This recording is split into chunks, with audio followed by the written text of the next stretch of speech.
All right, so going through the flat bench press, we're gonna be utilizing the barbell for this lift.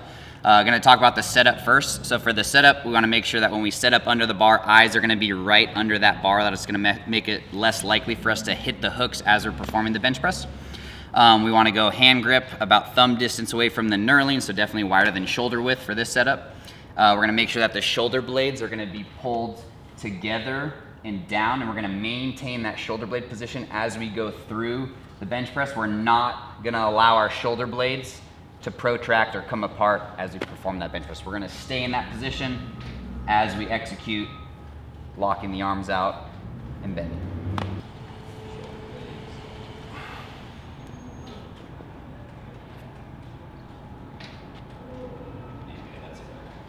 Good.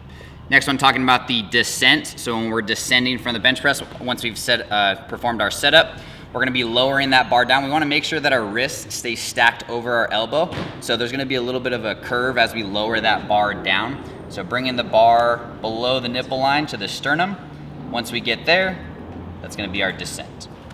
Next, gonna be talking about the ascent. So once we've got our setup and we've got the bar to our chest from the descent, as we ascend up, we're gonna be pressing up, and then we're slowly gonna make our way back over our shoulders. So wrist, elbow, shoulders are all gonna be stacked when we get to the lockout.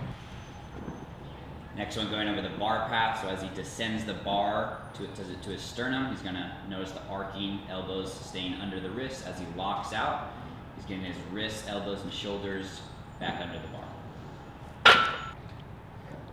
Next one, we're gonna go through safety. So we just wanna make sure we're going through some safety protocols to make sure that we're performing the bench press and not causing any injuries or harm to ourselves. All right, so when we were spotting somebody on the bench press, once they're all set up, they've got their setup position down, we're gonna use 2 hands on the bar. The lifter is going to give us a 3, 2, 1 countdown. I'm gonna assist him up. 3, 2, 1. Gonna give him the bar. Once he's got the bar is yours. Gonna let go of the bar.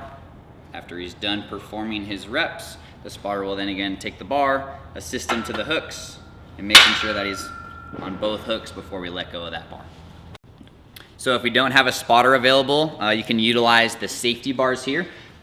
So the way that these guys work, you're gonna pull out the silver portion of this guy. Make sure you're holding on to the black portion. And then we're just gonna set it up. When we set it up, we're gonna make sure that we could still go through a full range of motion through our bench press, but if we were to get into a compromised position, we wouldn't be getting stuck under the bar.